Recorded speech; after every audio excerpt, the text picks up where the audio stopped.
Have you ever wondered about the story behind one of the world's most ancient and resilient peoples? Let's journey back in time over 3,000 years ago to a land known as Canaan. This is where the story of Israel begins. Picture a crossroads of civilizations, a narrow strip of land fought over by the mightiest empires of the ancient world. The early Israelites settled here, a collection of tribes who shared a common ancestry and a revolutionary belief in one God. Their life was a constant struggle for survival. To the south, the powerful pharaohs of Egypt cast a long shadow.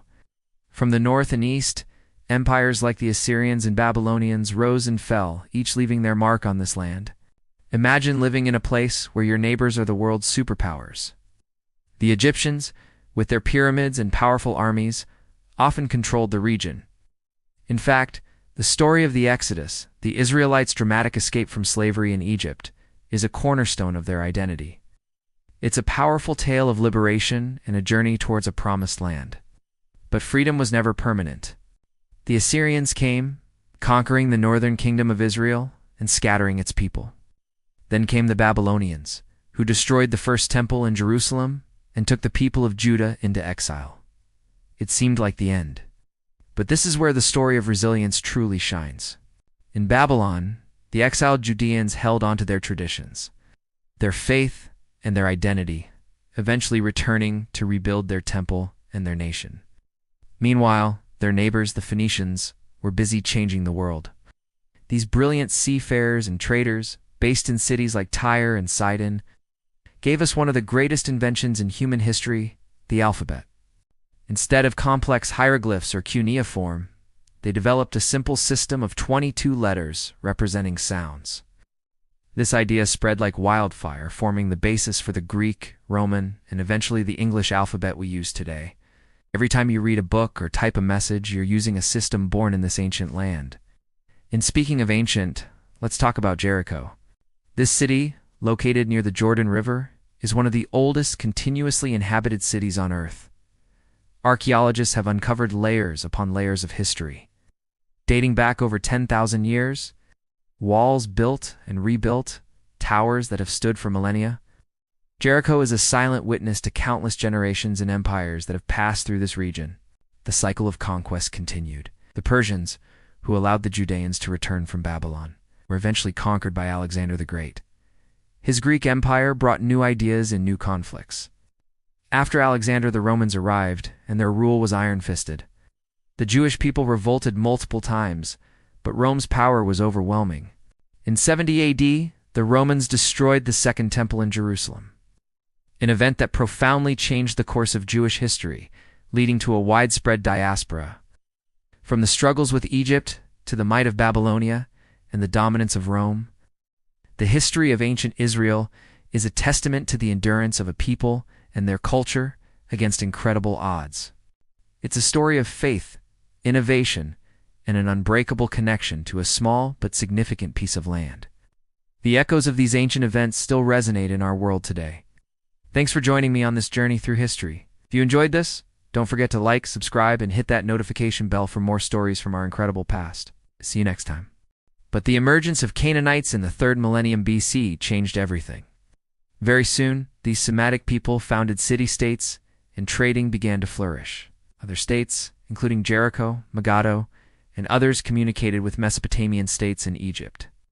Being the crossroads of these civilizations, these Canaanite states accepted some foreign cultural customs, but also spread theirs. And the ancient Canaanites also worshipped multiple deities, like their neighbors in Egypt. But in this crossroad that was destined to become the Holy Land, something soon changed.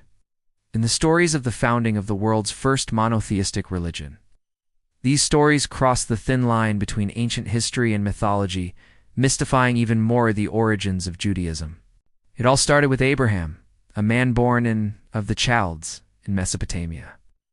The myth further says that he received a message from God to travel to Canaan and spread God's word. Abraham left the safety of his father's home, and he was promised that the land of Canaan would become his and his family's, along with God's blessing. His journey was full of obstacles like weather conditions and long wandering through inhospitable lands. Stories of his adventures are incoherent, and some even state that he visited Egypt. Jacob later had 12 sons who became the founding fathers of 12 tribes of Israel. Jacob also introduced the name Israel. But circumstances like the 7-year famine, and especially finding his son Joseph, made him relocate to Egypt, where he was greeted by the Pharaoh himself. With Jacob, the period of the patriarch was concluded, and the Israeli people entered the new era in Egypt. The one who started the era in Egypt was Joseph. Sold in slavery by his brother, Joseph quickly broke his shackles and became well respected by Pharaoh, who trusted Joseph to interpret Pharaoh's dreams. Moses' story begins in the shadows of the greatest oppression. After that, he fled Egypt to Midian, and the history of the people of Israel was changed. One day, a burning bush caught his attention, and from that bush, God spoke, appointing Moses to deliver the Israelites from Egypt's oppression. Moses confronted the new Pharaoh with God's command to let my people go. After a negative response, Moses unleashed a series of plagues upon Egypt. The one that made the Pharaoh allow them to leave was the angel-esque killing of all firstborn Egyptian children. Including Pharaoh's, the Pharaoh soon changed his mind and ordered the army to kill the Israelites. But Moses spread the Red Sea with his stick, saving his people. The sea later drowned the Egyptian army. In this exodus, Moses became not only a leader, but also a preacher, receiving the 10 Commandments atop Mount Sinai. Although there were some hard times and choices, Moses led his people through decades of wandering in the desert. As they neared the Promised Land, his journey came to an end. Forbidden to enter Canaan himself, he climbed Mount Nebo, where he saw the land from afar. There he died, leaving behind a legacy as one of history's greatest leaders. After Moses' death, the Israelites, led by Joshua, entered the Promised Land. Since there were already Canaanites there, the settling of the Promised Land turned into conquest. Jericho was one of the first cities to fall under their rule. However, their unity soon fractured, and the era of the judges began. These leaders, who were both warriors and prophets, rose during times of crisis. These people brought temporary stability. But the cycle of faithfulness, sin, oppression, and redemption marked this period for generations. But everything changed in the 11th century BC, when from the ashes of chaos rose a dynasty that united the tribes and carved their names in the Israeli national identity. To study closely the period of the unified kingdom of Israel, we once again must consult the Old Testament. Although it is not a very reliable source in the lack of any other, we must turn to it. The kingdom of Israel is said to have been formed in the late 11th century BC. Then the 12 tribes of Israel, scattered across the land of Canaan, finally unified. Under the rule of Saul, there are a few reasons why the tribes did that, and the main one was protection from external threats, mostly from the Philistines. Have you ever wondered what it takes to be a true king? Is it just about power and a crown, or is there something more? Today, we're diving into an epic tale from ancient Israel, a story of its very first king, shepherd boy, and a battle against a terrifying giant. This is the story of Saul and David. Our story begins with the people of Israel demanding a king, just like the other nations. God, through the prophet Samuel, chose a man named Saul. He was tall, handsome. From a good family, he looked the part of a king in every way. At first, Saul was humble and even hid when he was announced as king. He won early victories and seemed to be the leader everyone had hoped for. But power can change a person. God gave Saul specific instructions for a battle against the Amalekites: destroy everything. It was a test of obedience. Saul won the battle, but he disobeyed. He spared their king and kept the best of the livestock, making excuses that he wanted to sacrifice them to God. Samuel delivered a heartbreaking message: to obey is better than sacrifice. Because Saul had rejected God's word, God had rejected him as king. This disobedience opened the door to fear, jealousy, and a tormented spirit that would haunt Saul for the rest of his life. While Saul's reign began to crumble, God was already preparing his successor. He sent Samuel to the small town of Bethlehem, to the house of a man named Jesse. Samuel looked at Jesse's older sons, strong, impressive men, thinking, surely one of them was the chosen one. But God told him, the Lord does not look at the things people look at. People look at the outward appearance, but the Lord looks at the heart.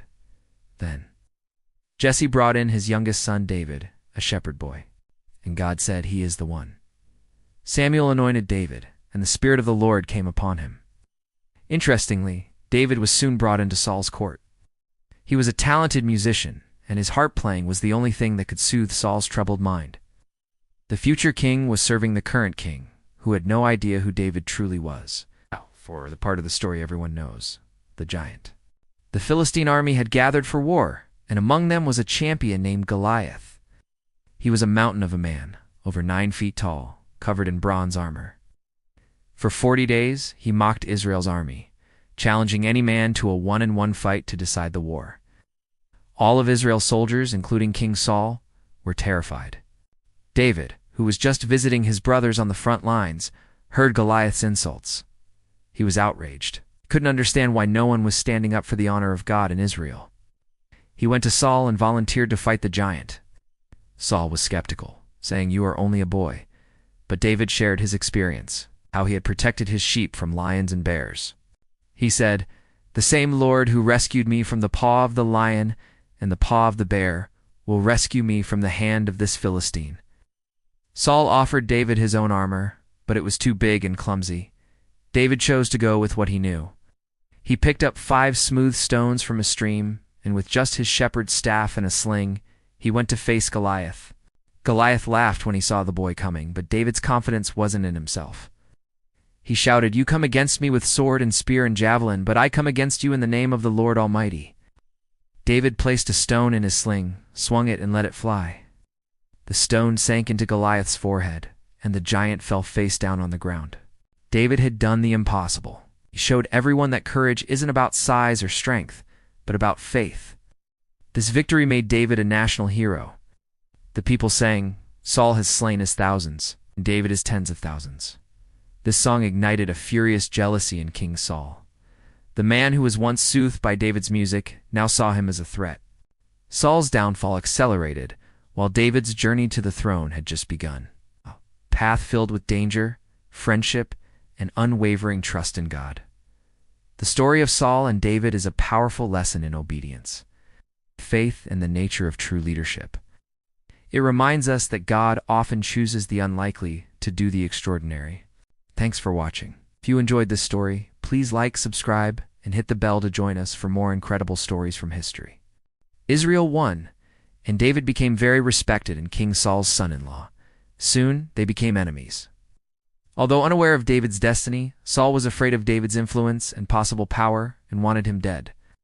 Saul's attempts to kill him forced David to flee, leading to years of living as an outlaw. After Saul's untimely death, David was initially accepted as king only by his own tribe, Judah, ruling from Hebron for 7 years. As time passed, David managed to consolidate power and became king of Israel, supported by all tribes. It was he who established a new capital around 993 BC.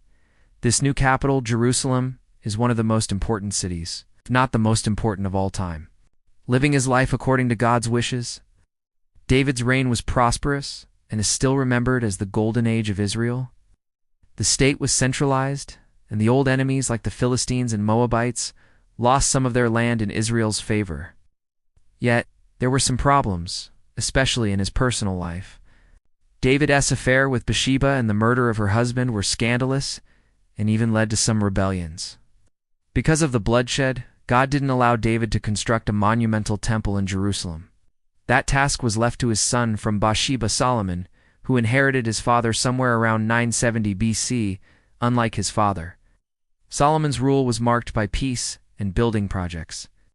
The state of Israel was rapidly developing. Following David's death, his son Solomon inherited the throne, and the first temple in Jerusalem was finally completed around 957 BC, built on Mount Moriah. The temple became the spiritual heart of Israel. Almost immediately after the construction was finished, the temple became home to the Ark of the Covenant. The luxury of the temple clearly showed how wealthy Solomon and Israel had become. Still, by the end of his rule, Solomon wasn't universally loved anymore. Heavy taxation needed to finance his projects turned the people against Solomon, and forced labor on these projects made them hate their king. He wasn't one of them anymore, became distant. Also, many foreigners moved to Israel, and Solomon declared religious tolerance, which was one more thing the Israelites didn't like. An already unhappy kingdom completely fragmented after. Solomon's death because his son Rehoboam refused to reduce taxes and forced labor. Although there were not many projects anymore, this led to open mutiny, and 10 northern tribes formed the kingdom of Israel with Jeroboam I as the king, while Rehoboam retained control over Judah in the south. These two kingdoms of the same people became rivals, though both much weaker than a once-united nation. Soon, both kingdoms became prey for powerful empires in their neighborhood. In 722 BC, the kingdom of Israel fell to the Assyrian Empire after a 3-year siege. People were forcibly deported and scattered across the empire. Today they are known as the Lost Tribes of Israel, and their fate is still unknown.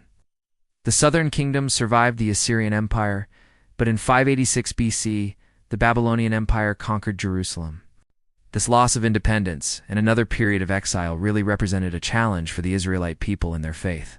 However, the Jewish community in exile stuck to their faith and continued practicing their traditions only without the temple. There were even new prophets like Ezekiel and Jeremiah. Returning to the homeland was the dream they achieved in 539 BC after almost 50 years of exile. The one who saved them was another conqueror. Only this time, it was the Persian ruler who conquered Babylon. They came back home. But their world was forever changed, and the Israelite people needed to come to terms with that. For the Jewish people, the Persian conquest of Babylon was actually a liberation. The moment the Persian king Cyrus the Great entered Babylon meant the world for all the people forcibly exiled into Babylon, including Jews. Interestingly, even the Babylonian elite had little problems with foreign rule. For the people of Israel, this was a long-awaited return to the heart of their faith. The words of prophets like Ezekiel and Jeremiah, who had spoken of hope during the darkest days of exile, were finally coming true. They had promised that the suffering would end, and a glorious return to Zion was just around the corner. And then a beacon of hope appeared in the form of an unexpected leader, Cyrus the Great of Persia. In a remarkable act of tolerance, he proclaimed that the Jews could return from exile and, most importantly, rebuild their temple in Jerusalem. Among the first to answer this call was Zerubbabel, a descendant of the royal line of David. He took on the immense responsibility of leading the people back and undertaking the formidable task of rebuilding the temple. Imagine the scene: long caravans winding their way across harsh deserts and through vast valleys. These travelers carried more than just supplies. They carried the hopes, dreams, and prayers of a people scattered for decades, now finally heading home. The journey was a powerful symbol of their collective desire to restore their nation and their faith. Of course, the challenges they faced upon arrival were immense, echoing the struggles of their ancestors who first settled the land. They encountered hostility from neighboring peoples who saw their return as a threat. Resources were scarce, and doubts began to creep into the hearts of many. Was this even possible? But the vision of a restored Zion, a rebuilt Jerusalem with a new temple at its center, was a powerful motivator that pushed them forward. The dream of their homeland was stronger than any obstacle they faced. Against all odds, the foundation of the Second Temple was laid, and construction was completed in 516 BC.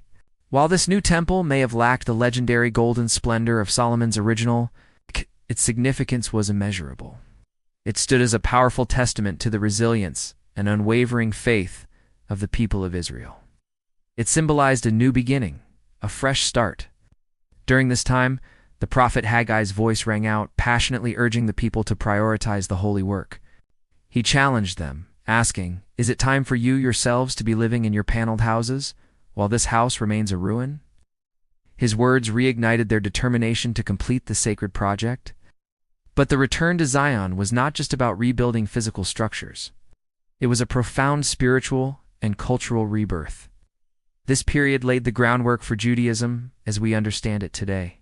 The Pentateuch, the first 5 books of the Bible, also known as the Torah, was compiled and officially recognized, giving a permanent written form to the sacred oral traditions that had sustained the Jewish people through the long, dark years of exile. Alongside the temple, a new and vital institution began to emerge: the synagogue. These local centers for prayer, study, community gathering would prove crucial for the survival and flourishing of Judaism in the centuries to come, especially when the Jewish people would face dispersion once again. One of the most pivotal figures of this transformative era was Ezra the scribe. A deeply respected scholar and priest, Ezra led a second major wave of exiles back to Jerusalem, decades after the temple had been rebuilt. His mission was crystal clear: to re-establish the laws of Moses, the Torah, as the central pillar of Jewish life and identity. One of his first and most impactful actions upon arriving was to gather all the people in a public square. There, for hours, he stood and read aloud from the book of the law. For many, it was the first time they had heard these sacred words. It was a powerful moment of reconnection, a reminder of their history, their covenant, and their unique identity as a people. Ezra's efforts helped to spark a spiritual renewal that would shape the future of the Jewish faith for millennia. This incredible story of return and renewal shows us the power of faith, community, and holding on to a vision against all odds. It's a timeless reminder that even after the most difficult trials, a new beginning is always possible. Thanks for watching, and if you enjoyed this journey into history, don't forget to like, subscribe, and hit the bell for more stories like this. See you next time. From that moment, the Torah was no longer a distant relic, but a living guide for the community. In that way, during the uncertain times for the temple, Judaism became the fate more turned to the sacred texts rather than to the one special sacred monument. And Ezra still influences the Jewish community because he founded the Great Assembly, where 120 leaders gathered to codify all the Jewish customs. Under Ezra's guidance, the Great Assembly formalized prayers and blessings and also added public readings of the Torah that helped the teachings to reach the community. Ezra's dedication to the Torah was above all else. For Ezra had set his heart to study the law of the Lord, and to do it and to teach its statutes and rules in Israel. The scriptures note, Ezra's efforts once again awakened Jewish religious identity. With public reading of the Torah, Ezra brought all people to the only righteous path. And that gave him the nickname Father of Judaism.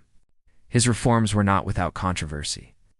Marriages with non-Jewish populations had become common, and Ezra's insistence on strict obedience to the Torah created tensions within the community. That period of Persian rule was full of respect for local customs and religions that allowed for a relatively harmonious coexistence of cultures. The Jews as loyal subjects thrived under Persian patronage while maintaining their distinct identity.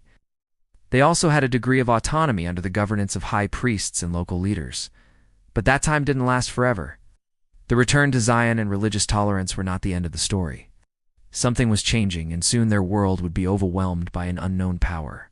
The fragile peace of the Persian era would give way to the storm of wars and conquests, setting the stage for a new chapter of survival of Jewish people. In 336 BC, a new threat from the west emerged. Greece was finally united under Macedonian rule, and the new young king wanted to even the score with Persia more than 100 years after Persia attacked the Greek world. His name was Alexander, and it's a name that echoes through history for eternity. Beyond his legendary conquest of Persia, Alexander the Great profoundly influenced the land of Israel. For the people there, it meant new foreign masters, but this ruler was different. He dreamed of blending the diverse cultures he conquered into a single unified civilization. Born in Macedonia and tutored by the great philosopher Aristotle, Alexander was steeped in Greek tradition from birth. He believed he was destined for greatness, a belief fueled by his military genius and an insatiable ambition for glory. What started as a Greek campaign to avenge earlier Persian invasions quickly spiraled into something monumental, forever changing the course of history. From Greece, Alexander led his armies across Asia Minor, through Syria and Egypt, before striking deep into the heart of Persia and even reaching the Indus Valley. And on that path of conquest lay Israel. This marked the beginning of the Hellenistic period. Greek language, art, and philosophy began to permeate societies from Egypt all the way to India. This powerful cultural wave also washed over Judea, but not without meeting significant resistance from a people determined to hold on to their own traditions. Thanks for watching. If you found this interesting, make sure to like and subscribe for more dives into history. Although some Jews accepted this blending of Greek and Eastern cultures, others fiercely defended their traditions, openly opposing the Macedonian rulers. The highlight of this tension happened almost 2 centuries after. Alexander, when his empire was already divided by his officers, Seleucid king Antiochus IV Epiphanes decided to completely unify his kingdom through Hellenization, although his predecessors had tolerated Jewish faith. Antiochus forebold Jewish religious practices and even desecrated the temple in Jerusalem, where he put an altar dedicated to Zeus. In a matter of days, the whole of Judea rose to revolt. The revolt began in the town of Modian, where the authorities demanded that the Jewish priest Mattathias sacrifice to a pagan god. Mattathias refused and killed both the officer and a Jewish collaborator. Soon, he led the guerrilla resistance. After Mattathias's death in 166 BC, during the second year of the revolt, the leadership passed to his son Judah Maccabee, also known as Judah the Hammer, for his ferocity in battle. This Maccabean revolt got its name from this leader. Judah Maccabee was a skillful military leader who masterfully used guerrilla tactics to attack the stronger Seleucid forces. Rebel forces grew stronger by the day, strong enough to attack fortified cities and even liberate Jerusalem after the Battle of Bethsur. This well-organized ambush in 64 BC allowed the Maccabes to liberate their capital and once again restore the temple to its original purpose. That victory is marked by the festival of Hanukkah, still celebrated today among the Jewish community. Sadly, the revolt was also partially a civil war between anti-Greek and Greek-friendly Jews. Although Judah Maccabee perished in 160 BC, the revolt did not end with his death as his brothers took over. Eventually, this revolt secured fragile autonomy, followed by occasional skirmishes between the Maccabees and Seleucids. During this period, Simon Thausi, one of the brothers, was recognized as both the high priest and ruler of Judea. He established the Hasmonean dynasty. But one new power also took part in this Jewish struggle. The Roman Republic used diplomatic means to help Judea against the Seleucids, and in doing so gained influence in this semi-independent state. Still, this was a rare period of self-rule for the Jewish people. But like it always happened before, internal divisions swayed the seeds of downfall, and Rome also helped. For decades, Rome had been expanding eastward, eventually conquering the Seleucid Empire. The 70s BC, two brothers from the Hasmonean dynasty, Hyrcanus II and Aristobulus, claimed the throne, and both factions turned to Pompey for support, practically inviting Rome to establish influence. Pompey saw the opportunity to bring Judea under Roman control. Initially attempting diplomacy, he was met with resistance when Aristobulus fortified Jerusalem. Pompey marched on the city, leading to a brutal siege. After 3 months, the city walls fell and bloodshed followed. From that moment, Judea became a client kingdom ruled by Roman-controlled figures like Herod the Great. His reign showed that the fire shines the brightest before the end. Grand projects like the expansion of the Second Temple, the fortress at Masada, and the port city of Caesarea Maritima stand as proof of this. Yet his heavy taxation and allegiance to Rome made him hated among his subjects. After Herod's death in 04 BC, the kingdom was divided among his sons, who could uncontrol the state, and Rome annexed Judea in 06 AD. Roman rule in Judea was fraught with tension as the Jewish people resisted another foreign domination. Although some governors like Pontius Pilate occasionally cooperated with Jewish leaders, it all led to open rebellion in the following decades. In 66 AD, the First Jewish-Roman War started due to heavy taxation. At first, the Jewish rebels surprised the Romans and achieved significant success. Led by groups such as the Zealots and the Sicarii, they even liberated Jerusalem.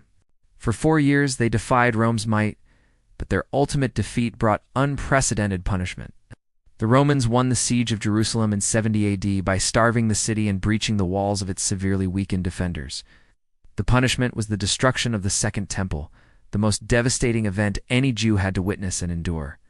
The only part still remaining is the Western Wall, today known as the Wailing Wall. It's probably the most sacred place for any Jew, before being destroyed. The temple was robbed, and its treasures were carried off to Rome. The Arch of Titus, who led the Roman army and later became emperor, clearly depicts these events. The Jews scattered across the empire. However, they once again rebelled 4 decades later during the Cos War. But the Roman response was even harsher, and Emperor Trajan quickly suppressed the rebellion. Yet the Jewish people were not done resisting. In 132, under the leadership of Simon Bar Kokhba, they launched another desperate revolt against Rome. Initially successful, Bar Kokhba's forces even reclaimed Jerusalem. However, the Romans methodically destroyed fortresses one by one. The last one standing was Bethar, where Bar Kokhba met his end in a brutal massacre. After this revolt, Rome erased Judea's name, renaming it Syria, Palestina, and banned Jews from Jerusalem. The Jewish population was forcibly dispersed throughout the Roman Empire. From that moment on, Jewish history continued beyond Israel, shaping the diaspora legacy. Eventually, Rome fell, and new nations arose on its ruins. In the neighborhood of Judea, a new religion and a new strong nation decided to make its mark. What came next was not merely the continuation of history, but the beginning of a transformative new chapter for humanity. In the next few centuries, Jerusalem stood as another proud Roman city, Aliyah Capitolina, with pagan temples standing where the Jewish temple once was. For the remaining Jews in Palestine, life became a quiet struggle to preserve their traditions in the ruins of a shattered society. Soon, they became a minority. Jewish villages still existed in Galilee and other rural and far-reachable areas where small communities tried to rebuild lives. Centered on agriculture and local trade, in the heart of their communities, Jewish people gathered in synagogues, small sanctuaries where their faith and shared history burned brightly against the winds of change. But as centuries unfolded, a new power rose. The Roman Empire gave way to the Christian Byzantine Empire. Jerusalem, a holy city for Jews, became equally sacred to Christians. This shift brought new challenges. Under the new state religion, restrictions began to tighten. Jews were barred from administrative roles, and the construction of new synagogues was severely limited. In Jerusalem itself, the situation grew more dire. Christian leaders, blaming Jews for the crucifixion of Jesus, reinforced the ban on their entry. The city, that was once the center of their world, became a symbol of exclusion. By the 6th century, emperors like Justinian I introduced even harsher measures, interfering directly with Jewish religious practices. The pressure mounted, forcing many more to leave their ancestral homeland, seeking refuge elsewhere. Driven into exile, the resilience of the Jewish people shone through. Under Persian rule, particularly in Babylon, they found a haven. Granted religious freedom, their intellectual and spiritual life flourished. It was here that rabbis undertook a monumental task: the compilation of the Babylonian Talmud. This vast collection of teachings and laws became a cornerstone of Jewish life, codifying religious practices and preserving their heritage for generations to come. Throughout the Mediterranean world, Jewish communities adapted and evolved. In Egypt, North Africa, and parts of Europe, they became merchants, artisans, and scholars, contributing significantly to the societies they inhabited. Yet, their security was always fragile, their safety never truly guaranteed. As they navigated a world often hostile to their presence, their story was one of constant adaptation, a testament to their enduring spirit in the face of uncertainty. Then, in the 7th century, a new force swept across the Middle East. The arrival of Islam and the Muslim conquest of Judea dramatically reshaped the landscape. As Muslim armies ended Byzantine rule, a new era began for the remaining Jews in Palestine. Under the Rashidun and Umayyad caliphates, their position improved. In a remarkable turn of events, Jews were allowed to return to Jerusalem. Though they paid a special tax, they were recognized and protected as people of the book, a status far better than the persecution they faced under the Byzantines. In cities like Tiberias and Safed, Jewish communities began to revive. The Galilee, in particular, became a vibrant hub for Jewish mysticism and study. Scholars gathered to interpret ancient texts, breathing new life into age-old traditions and ensuring their survival. This period of relative calm, however, was not without its own set of challenges. Later, under the Abbasid Caliphate, economic hardships and increased taxes sometimes led to friction, disrupting the delicate balance between Muslim rulers and their Jewish subjects. While life in the homeland saw periods of revival and struggle, the diaspora experienced its own extremes.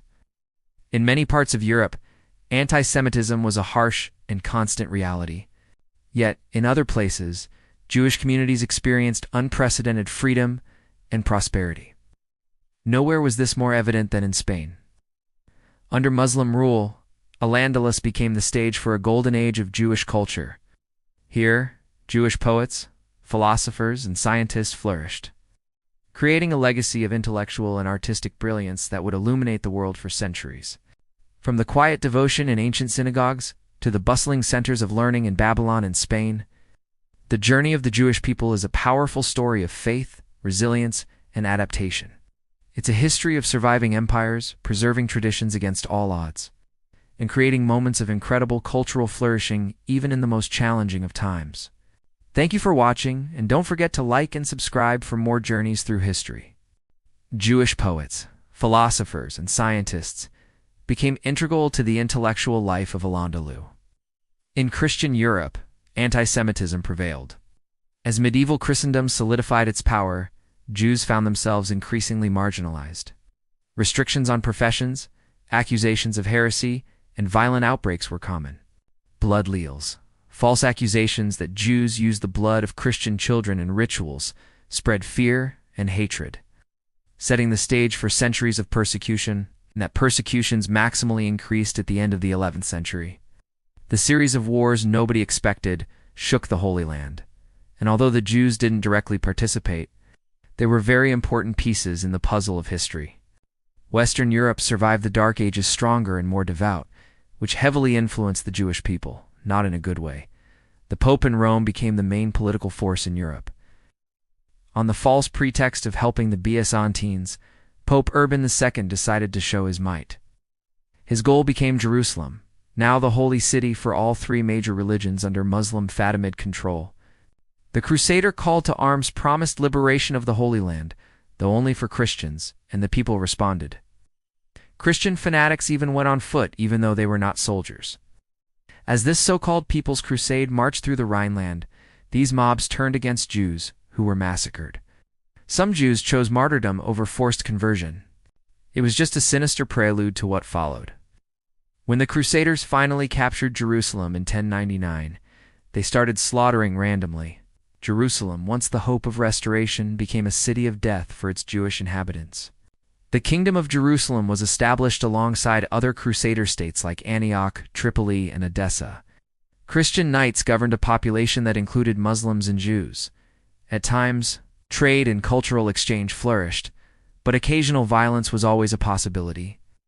The first one to fall was Edessa, less than 50 years after the Crusade, which led to the new one. This one was a complete failure, but the Second Crusade also included a campaign in Iberia, where they captured Muslim-held cities like Lisbon and Aliyah, severely limiting any rights of the Jewish population. Under Crusader rule, Jerusalem was transformed into the heart of the Latin Kingdom. Governed by feudal lords and defended by military orders such as the Knights Templar, it was a real embassy of Western Europe in the East.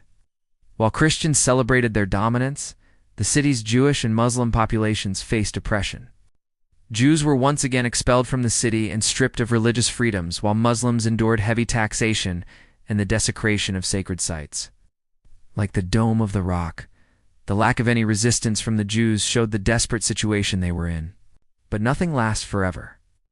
By the mid-12th century, Muslim unity began to crystallize under strong leaders who sought to reclaim the Holy Land. Among them, Mir al-Zaini played a crucial role in consolidating power in Syria and northern Iraq. His successor, Saladin, expanded this legacy dramatically. It's an intellectual who could have possibly become a scholar if he wanted to. A charismatic and devout leader, Saladin became the Sultan of Egypt and Syria, uniting much of the Islamic world under his banner. He was the best thing that could have happened to the Muslim world at the time of the Crusades. Righteous and a military genius, Saladin prioritized the religious and strategic importance of Jerusalem as both a political goal and a sacred duty. The Crusader states, meanwhile, were suffering from deep internal problems and external threats. The Kingdom of Jerusalem was weakened by a succession crisis and a lack of strong leadership. King Baldwin IV suffered from leprosy, which limited his ability to lead. After his death in 1185, the rivalry for succession began. This disunity made the kingdom increasingly vulnerable to Saladin's expanding power. During the battle, the Crusaders were surrounded, exhausted, and without access to water. Most of the Crusader army was either killed or captured. Saladin followed this victory with a series of attacks, capturing Jerusalem in October of the same year. He was much more merciful, allowing the Christians to leave the city unharmed after paying ransom. This led to the Third Crusade, led by the King of England, Richard the Lionheart. After he arrived in Acre, Richard wanted to conquer Jerusalem, but eventually decided to secure Jaffa, where after a few battles, he signed the Treaty of Jaffa. There they decided that Jerusalem would remain in Muslim hands, while Christians had open access to their churches unarmed. Jews were not mentioned in this arrangement, but something was changing, something that would ignite a new age of exploration, trade, and conquest. The world was about to be overwhelmed by an unknown power, and the age of empires was just beginning. After the Crusades, the Holy Land was depleted.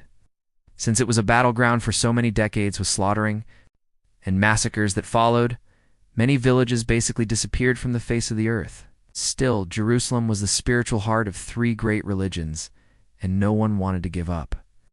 Christians still had their small and weakened crusade states, while the Muslims were on the rise. The Jews, on the other, had only had a dream of their city once again in their possession. A dream that was more than 1,000 years long at that point. The Crusader states continued to weaken, losing territories in favor of Muslim rulers. By 1291, the last stronghold, Acre, fell, marking the end of Crusader rule in the Holy Land, and how expelled them. Once enslaved soldiers from the Caucasian region, who were probably Turks, rose and became leading figures in many Muslim states, especially in the Ayyubid Sultanate in Egypt. They were known as the Mamluks, and they managed to overthrow the Ayyubid dynasty in 1250, creating the Mamluk Sultanate. They were a strong military state that even managed to fight with the Mongols. After consolidating their power in Egypt, the Mamluks turned their attention to the remaining Crusader states, and in 1291, Fani destroyed the last political legacy of these wars. Imagine a time when knights in shining armor marched across continents, driven by faith and the promise of glory. This wasn't a fantasy tale. This was the era of the Crusades, one of the most dramatic and consequential chapters in human history. For nearly 200 years, Western Europe was gripped by a fervor to reclaim the Holy Land. But what really sparked this massive movement? Let's travel back to the 11th century. The story begins in 1095 at the Council of Clermont. The Byzantine Emperor, Alexios I Komnenos, sent a desperate plea for help to Pope Urban II. The Seljuk Turks, a powerful Islamic empire, were expanding, threatening Constantinople and making pilgrimages to Jerusalem increasingly dangerous for Christians. Pope Urban saw a golden opportunity. In a fiery speech, he called upon the knights and nobles of Europe to take up the cross, promising remission of sins for those who joined the cause. The response was overwhelming. Shouts of Dies Vult, or God wills it, echoed across the land. This was the birth of the First Crusade. But it wasn't just knights and lords who answered the call. A massive, disorganized wave of commoners, known as the People's Crusade, set off first. Led by charismatic preachers like Peter the Hermit, ill-equipped and undisciplined, their journey was marked by chaos and violence, and they were ultimately crushed before the main army even arrived. The official First Crusade, however, was a different story. Led by powerful European nobles, this formidable force marched through Anatolia, besieged and conquered cities like Nicaea and Antioch, and finally, in the summer of 1099, they stood before the walls of Jerusalem. The siege of Jerusalem was brutal. After weeks of intense fighting, the Crusaders breached the walls, and a horrific massacre followed. A dark stain on the history of the Holy City. With their primary goal achieved, the Crusaders established 4 new states in the Middle East, known as the Crusader states, including the Kingdom of Jerusalem. They built incredible castles, like the famous Crac des Chevaliers, fortresses that stand as silent witnesses to this era of conquest. But holding onto this territory was a constant struggle. The Muslim world, initially fragmented, began to unite under powerful leaders. The fall of the city of Edessa prompted the call for a second crusade, which was largely a failure. Then, a legendary figure emerged who would change the course of the conflict, Salah al-Din, known in the West as Saladin. A brilliant military strategist and a devout Muslim, he united Egypt and Syria, creating a powerful Ayyubid Sultanate that surrounded the Crusader states. In 1187, at the Battle of Hattin, Saladin's forces delivered a devastating blow to the Crusader army and recaptured Jerusalem. The loss of Jerusalem sent shockwaves through Europe, leading to the Third Crusade. It's often called the Crusade of Kings. It featured three of Europe's most powerful monarchs: Frederick Barbarossa of the Holy Roman Empire, Philip Augustus of France, and Richard the Lionheart of England. Barbarossa drowned on the way, and Philip returned home early, leaving Richard to face Saladin alone. Their rivalry became the stuff of legend. Though Richard won several key battles and proved to be a masterful commander, he was ultimately unable to retake Jerusalem. The crusade ended with a truce, allowing unarmed Christian pilgrims access to the city. The crusading spirit began to wane after that. The infamous Fourth Crusade, in 1204, didn't even reach the Holy Land. Instead, diverted by Venetian politics and greed, the Crusaders sacked the Christian city of Constantinople, the very capital they were originally meant to protect. Subsequent crusades were smaller, less successful, and sometimes aimed at targets within Europe itself. By 1291, with the fall of Acre, the last Crusader stronghold, the dream of a Christian kingdom in the East was over. The legacy of the Crusades is incredibly complex. They fueled centuries of mistrust between the Christian and Islamic worlds. But they also spurred trade, accelerated cultural exchange, and reintroduced lost classical knowledge to Europe, helping to spark the Renaissance. They were a story of deep faith and shocking brutality, of legendary heroes and forgotten victims. From the call to arms at Clermont to the final stand at Acre, the Crusades were a collision of empires, and a testament to the powerful and often dangerous intersection of religion, politics, and war. Thanks for joining us on this journey through history. If you found this fascinating, don't forget to like, subscribe, and hit that bell icon for more deep dives into the past. See you next time. This victory was more than just a military triumph, as it represented Islamic dominance in a region that had been a battleground between Christian and Muslim forces for 2 centuries. But 3 decades before the expulsion of the Crusaders, Mamluks took control of Jerusalem when they entered the city after the victory in the Battle of En-Jalut.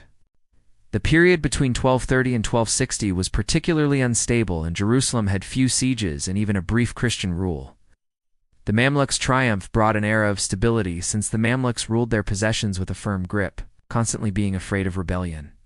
However, this era had many bright sides for Jerusalem and its population. It was during the Mamluk rule that the important defensive project of the fortification of Jerusalem's walls was being done. Also, the Islamic rule in these centuries could be considered as much more prosperous than the European, with the Mucks encouraging trade, learning, and architectural development. But there were some downsides also.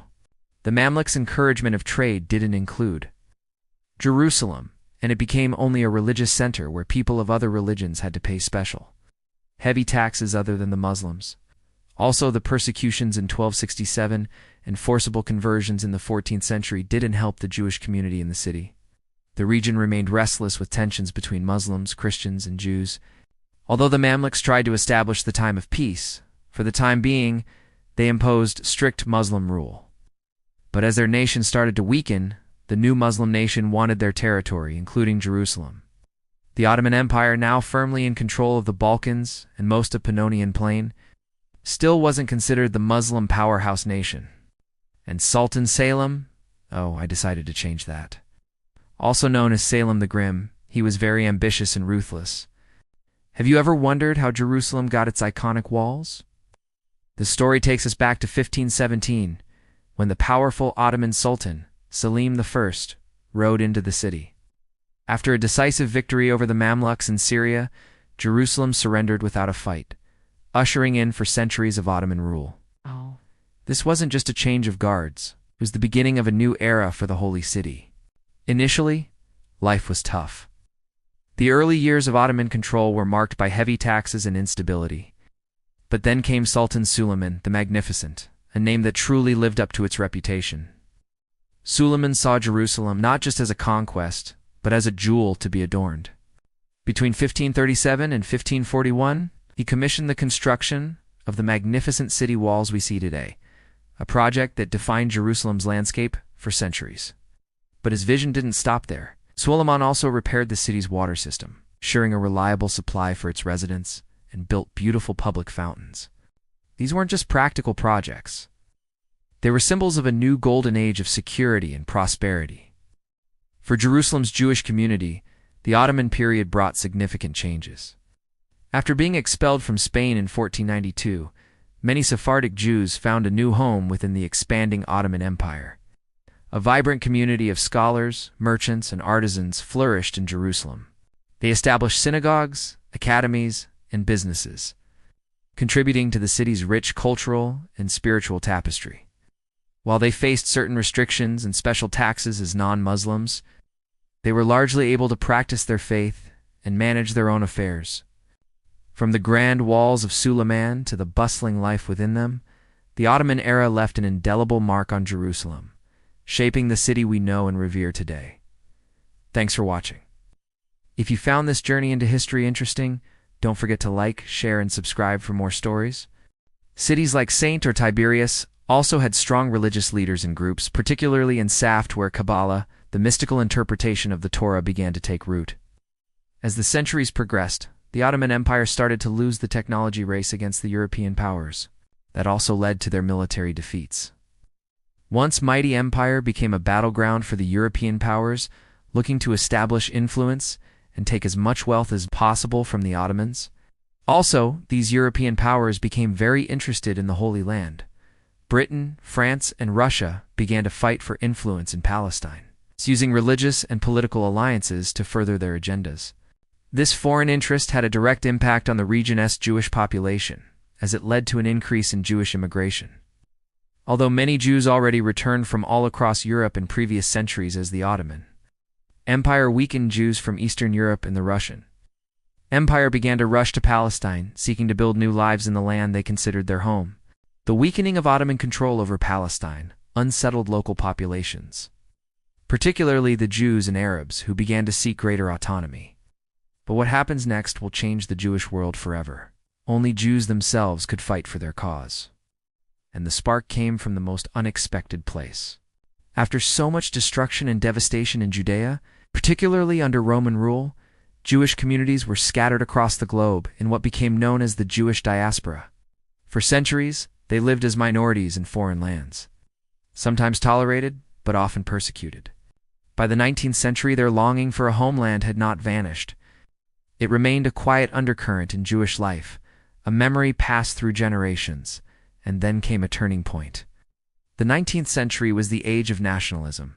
Across Europe, multi-ethnic empires ruled over diverse populations. Many of these groups began demanding self-determination.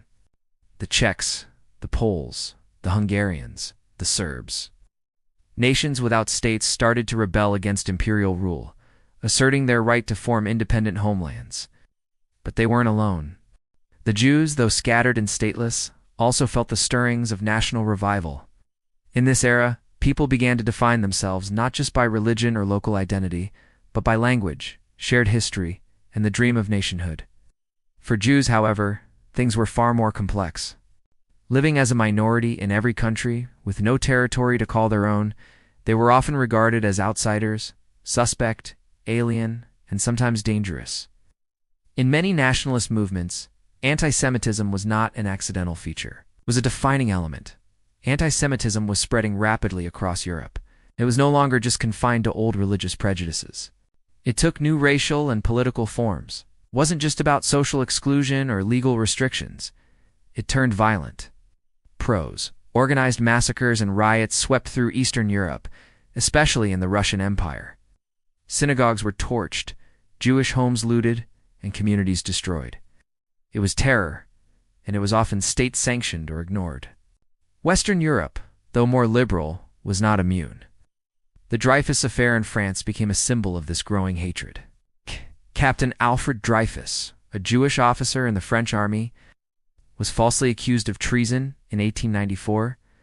Despite the lack of credible evidence, he was convicted and sent into exile. Why? Because he was Jewish. The French public was bitterly divided. Even when Dreyfus was proven innocent, many refused to admit it.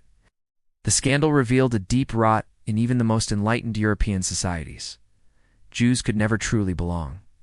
This rising tide of hatred convinced many Jews that they could no longer rely on the promise of assimilation. Among them was Theodor Herzl, a Jewish journalist and playwright born in Budapest in 1860. He was highly educated, well integrated into European society, and at first believed that Jews could find acceptance by adopting the customs of the majority. But the Dreyfus affair shattered that illusion. Reporting from Paris as a correspondent, Herzl saw firsthand how fragile Jewish safety truly was. For Herzl, the answer became painfully clear. The Jews needed their own homeland, a place where they could live free of fear, rebuild their identity, and control their future. He imagined a state, not just a refuge, but a rebirth. In 1897, he turned vision into action. He convened the first Zionist Congress in Basel, Switzerland, uniting Jewish leaders and thinkers under one purpose, the creation of a Jewish homeland. At the end of the Congress, Herzl wrote in his diary, "At Basel, I founded the Jewish state. If not in 5 years, then certainly in 50, everyone will see it." The proposed homeland was in Palestine, or as Jews often called it, Eretz Israel, the land of Israel. At the time, Palestine was still under Ottoman rule. The once mighty Ottoman Empire was in decline, struggling to hold on to its distant provinces. Palestine had become a backwater, rural, underdeveloped, and overlooked. Cities like Jerusalem, Jaffa, and Haifa were small, fragmented places surrounded by villages populated by Muslims, Christians, and a small number of Jews. But to Zionist thinkers, Palestine was not just a piece of land. It was the historical and spiritual homeland of the Jewish people, where kings like David and Solomon once ruled, where prophets walked, and where the Jewish temple once stood. The vision of return, long cherished in Jewish prayers and texts, now began to take political form. In the 1880s, long before Herzl's Congress, the first Jewish migrants had already begun arriving. Many came not as ideologues, but as refugees. Pogroms tore through towns and villages. Jewish communities were devastated.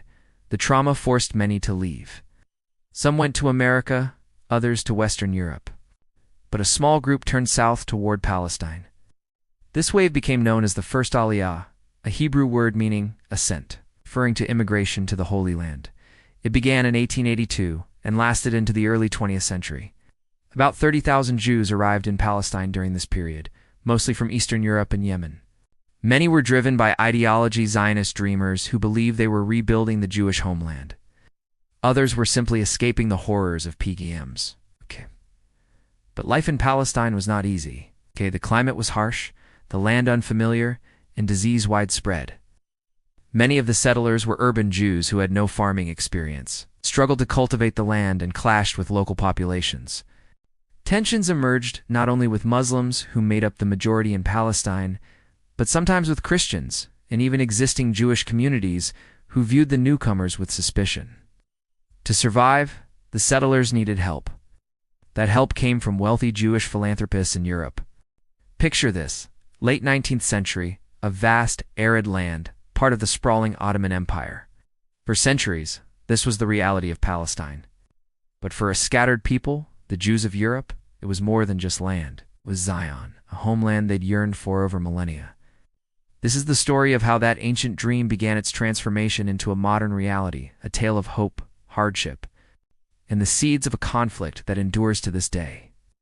Before Theodor Herzl and the famous Basel Congress, a different kind of Zionist movement was already taking root. Aliyah. These were the pioneers of the first Aliyah, a wave of immigration starting in 1881, fleeing persecution in Eastern Europe. These idealists arrived with visions of farming the land and reviving a Hebrew culture. But their dreams quickly collided with a harsh reality. The soil was unforgiving, malaria was rampant, and they lacked agricultural experience. Many settlements teetered on the brink of collapse. Enter a figure you might not expect: Baron Edmond de Rothschild, a French philanthropist from the famous banking family.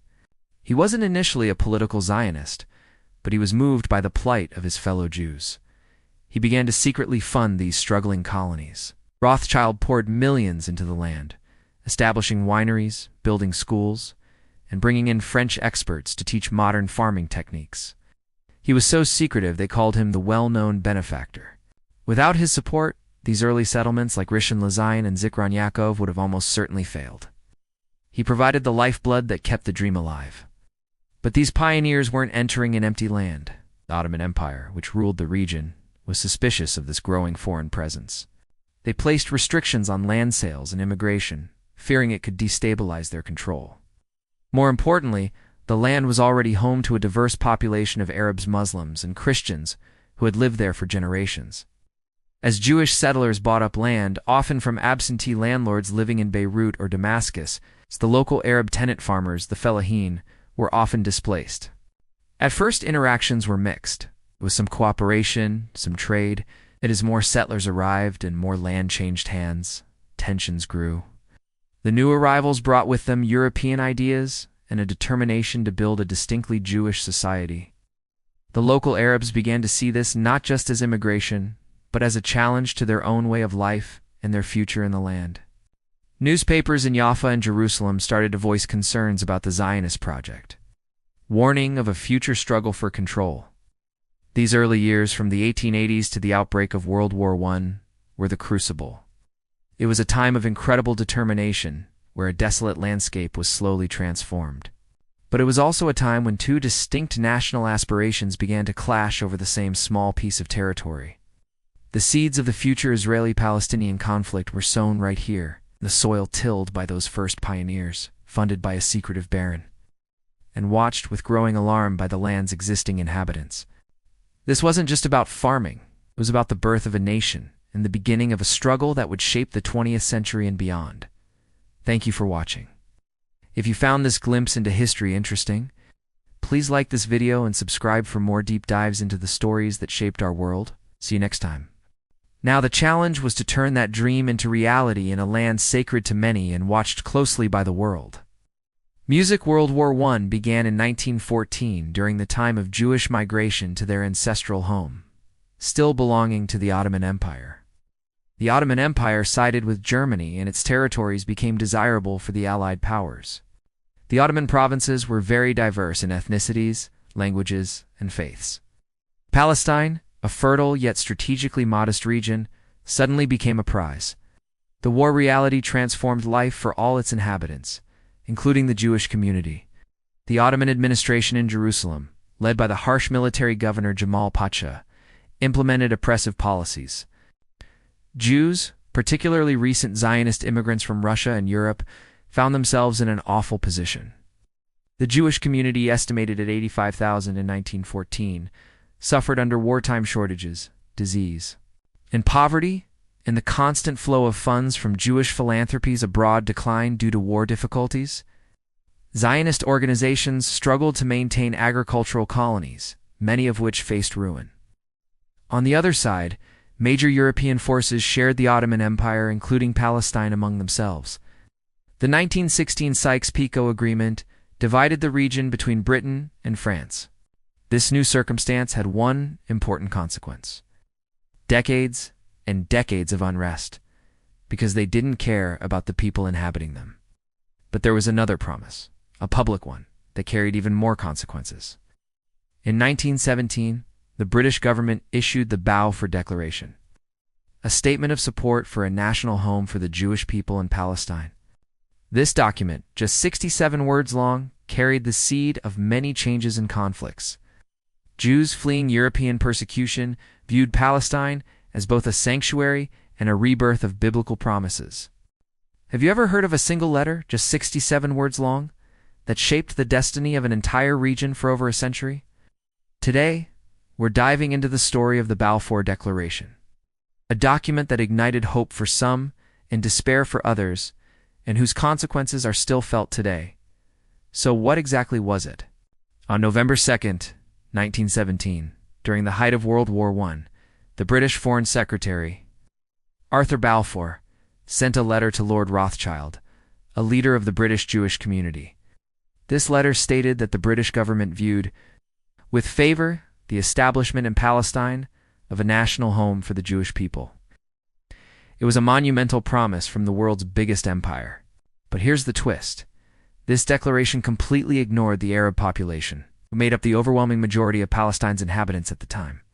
This begs the question, why did Britain do this?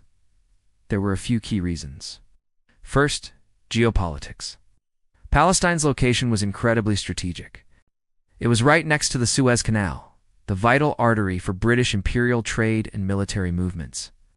By supporting Zionist aspirations, Britain hoped to secure a friendly and influential foothold in the region after the war ended. It was a classic case of playing the long game for imperial control. The second reason was more personal. Leaders of the Zionist movement, like the brilliant chemist Chaim Weizmann, successfully built strong relationships with influential British politicians. Weizmann used his connections in high society to passionately advocate for the Zionist cause. For the British government, this presented a dual opportunity. They could gain strategic influence while also framing their actions as supporting a humanitarian cause. With this declaration, Great Britain very clearly chose a side in the growing tensions between the Arab and Jewish communities. For Zionists around the world, the Balfour Declaration was the fulfillment of a long-awaited dream. For Jewish people already living in Palestine, it brought a newfound hope for a brighter future, now under the protection of a global superpower.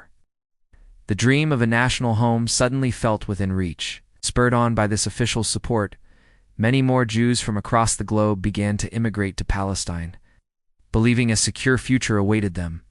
But of course, they weren't the only ones living there. For the Arab population, the declaration was seen as a direct assault on their homeland. Generations of their families had lived on that land, and the idea of it becoming a Jewish state was unthinkable. They began to question what right Britain had to promise their land to another people, especially without consulting any Arab leaders. The Balfour Declaration wasn't just a letter, it was the spark that lit a fire. It laid the groundwork for decades of conflict, displacement, and political struggle. It created deep-seated grievances on both sides and set the stage for a conflict that has now lasted for more than a century and, tragically, seems no closer to a peaceful resolution. Understanding this single piece of paper is crucial to understanding the complex history of the Middle East. What do you think about the long-term impact of this declaration? Let me know in the comments below. Thanks for watching, and if you found this breakdown insightful, make sure to like and subscribe for more deep dives into history. We'll see you next time. Although in the time of the fragmentation of empires, it would be very hard to resolve that mixture of people in Palestine without conflicts. Obviously, ever-present tensions between Arab and Jewish communities soon escalated into violence. Even Arthur Balfour himself later confirmed that the area of the Holy Land is very complex, and the declaration didn't help in resolving any problems. But from Britain's point of view, it was the best possible decision. Actually, Balfour and the British government only cared about their interests and influence in the region and the Middle East in general. And one more important thing, Balfour's declaration was just a promise of hope. Nothing else. But it shaped one of the most stubborn and blood-stained conflicts in the 20th century. As the Great War drew to a close, British forces under General Edmund Allende advanced into Palestine, expelling the Ottoman armies. The fall of Jerusalem was especially celebrated in Britain. Today, Allenby proclaimed, "The Crusaders have returned." With the League of Nations blessing in 1920, Britain assumed the mandate for Palestine, tasked with preparing the territory for self-rule, also using the resources from the land. This mandate had a lot of problems because the British wanted to make the Jewish home possible and also protect the rights of the Arabs, who were the majority, by the way. And on top of all that, the Jewish migrations continued and intensified. These new settlers drained swamps and built collective farms. One of their main achievements was the establishment of the new urban center on the seaside. Tel Aviv became a modern city from the moment of its foundation, showing the European customs of these settlers. Arabs in Palestine couldn't allow the loss of their land since they viewed these migrations as colonization, taking their land and threatening their way of life. "We are not against Jews as people, but we reject their colonial ambitions in our land," said Amin al-Husseini, the Grand Mu'i of Jerusalem. Riots started almost immediately in Jerusalem in 1920, and Jaffa in 1921 left hundreds dead and wounded on both sides. The British couldn't handle the situation and tried to ease the Arabs by declaring immigration quotas for the Jews in order to slow down the migration. That didn't help but enraged the Zionists. In the 1930s, it became even worse. The greatest evil in the history of our planet was on the rise in Germany, targeting especially Jews. Many sought refuge in Palestine, fleeing from the Nazis, which led to thousands more arriving. Each arrival added to Arab fears of demographic and political displacement, so they revolted. The Arab Revolt of 1936 lasted until 1939 and was pointed against the Jews. These two Allied and the British forces relied on Jewish militias to help them fight the Arabs. Atrocities against civilians became regular on both sides. Finally, Arabs couldn't fight anymore, and the revolt crashed. But the British changed their policy by issuing the White Paper. The White Paper severely restricted the migration of Jews and put restrictions on their buying of land. It also promised the Arabs their own state. The moment could be worse for the Jews since their world in Europe was crashing and they were trying to find home. But that was just the beginning, and the worst episode in the history of the Jewish people was about to start. The year was 1933, and the government change in Germany. A moment that happened so often in every European nation, but also the moment that shaped the history of the world and led to the annihilation of Jews. Adolf Hitler took power in Germany and started fulfilling his ambition. People without their homeland became persecuted.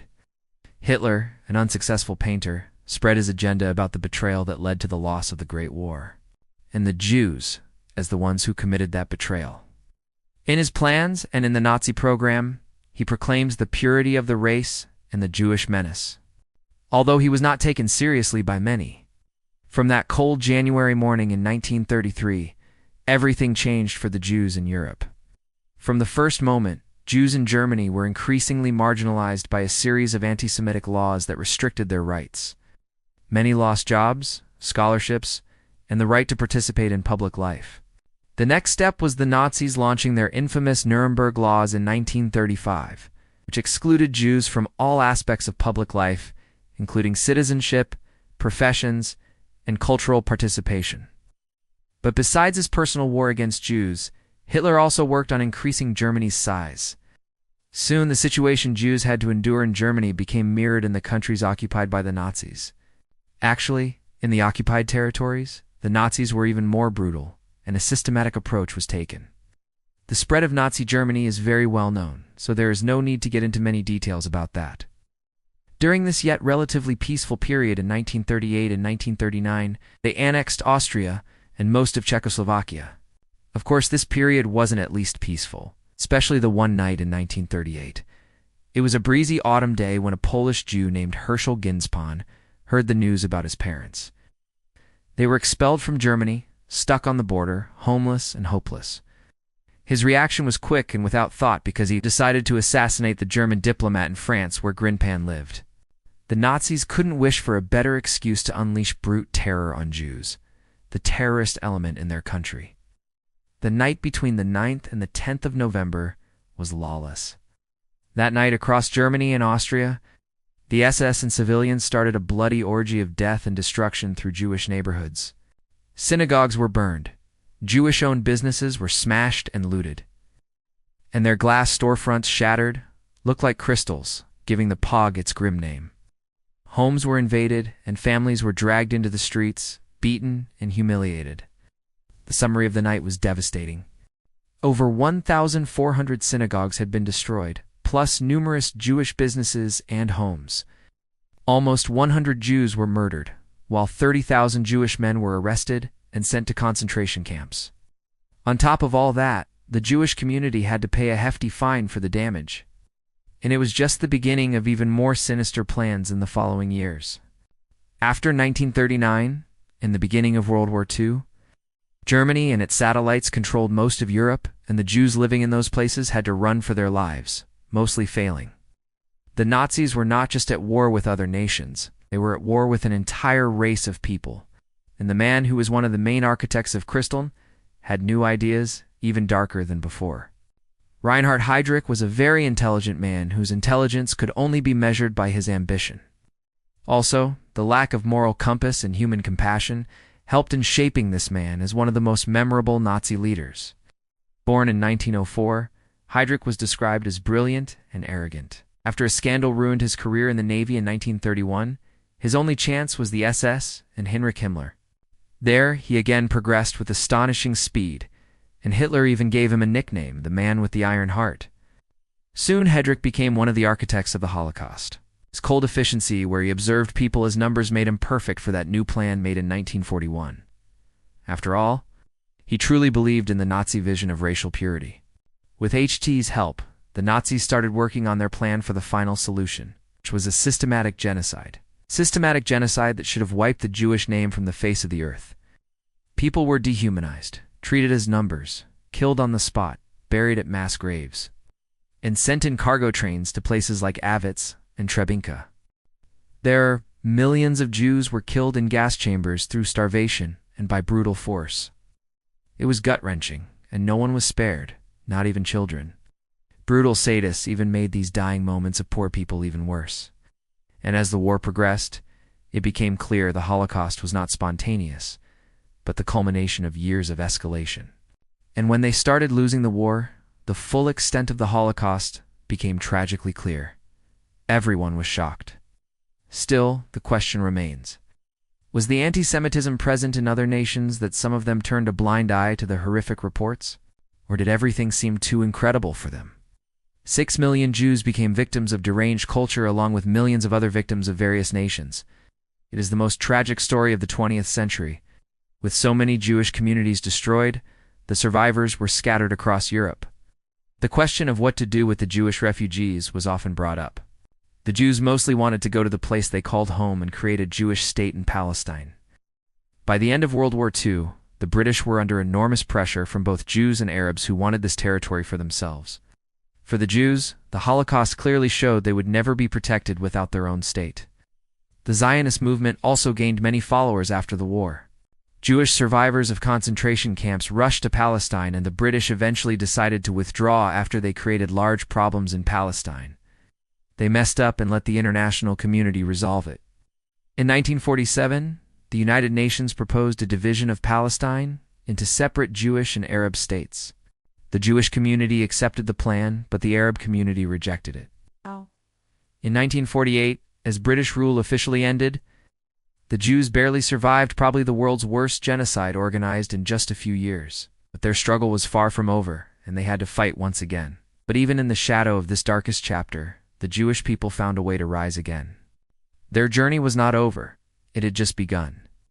And in 1948, everything changed for the better. It was the spring of 1948, and the British had left the Holy Land after 3 decades of colonial rule. Jews and Arabs were left to solve their differences alone, without anyone in between. The main problem was that these differences were irreconcilable. Although the Jewish side agreed to the division a year before, and since there was no possibility of compromise, one side decided to take drastic actions. These drastic actions became monumental: fulfillment of a 2-millennium-long dream of an independent Jewish state, and all that in the middle of the century that saw the worst that could possibly happen to any nation. The State of Israel was born from the ashes of a century filled with persecution and warfare. All the centuries of wandering, suffering, and hope led to this moment. And although it may look like an impulsive and drastic action taken without worries about any consequences, nothing could be further from the truth. The moment when the Israeli side went in the direction of completely taking control of the disputed land was after the United Nations partition plan of 1947 fell through. To further explain, the UN proposed a solution that satisfied no one, but it was a compromise: the partition of Palestine into 2 states, one Jewish and one Arab. And while these 2 states should have been completely independent, the actual city of Jerusalem awaited a different fate, particularly the international administration. This proposal was passed as a resolution by the United Nations General Assembly in November 1947. Still, these 2 states wouldn't have been of equal size. The proposed Jewish state would stretch to around 55%, while the Arab counterpart would hold 45%. Although the plan was supposed to balance these 2 sides, it had its flaws. The Jewish community completely let the Zionist movement represent its side, and they mostly accepted this plan. Jews were tired of war, conflicts, escalations, and massacres. They were still healing their wounds from the Holocaust and were unready to jump right into another conflict. Also, it was a crucial step toward the establishment of a Jewish state internationally recognized. After already mentioned Kim Visman, who still held a large role, and Theodore Herzl, there was another important figure who took the leading role in establishing an independent state. His name was David Ben-Gurion, a leader of the Jewish Agency. Born as David Grun in 1886 in the Russian Empire, he grew up surrounded by the ideas of Zionism, but also socialism. Since the state in the collapsing Russian Empire wasn't good even for the Russians, not to mention Jews, Ben-Gurion immigrated to Palestine when he was 20. There he worked physical jobs as a laborer and soon became a leader of the workers' movement. Yet his dream was to lead the Zionist movement, and he worked tirelessly to achieve it. Imagine dedicating your entire life to a single, audacious goal. For David Ben-Gurion, that goal was a free state of Israel. Since the 1920s, he tirelessly worked to build the foundations of a nation, becoming the undisputed leader of the Jewish community in Palestine. He built infrastructure, he organized people, and he prepared them for the moment when their dream of a homeland would finally be realized. His leadership was unquestioned, but a massive challenge loomed. Surrounding Arab nations rejected the UN's plan to partition the land. With the British mandate ending, a confrontation seemed inevitable. On May 14, 1948, in Tel Aviv, Ben-Gurion made a choice that would change history forever.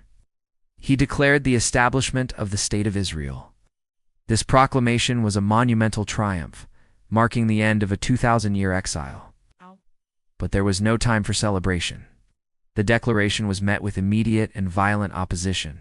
The very next day, the armies of 5 neighboring Arab nations invaded, aiming to crush the brand-new state before it could even take its first breath. The War of Independence had begun. What happened next would shape the Middle East for decades to come.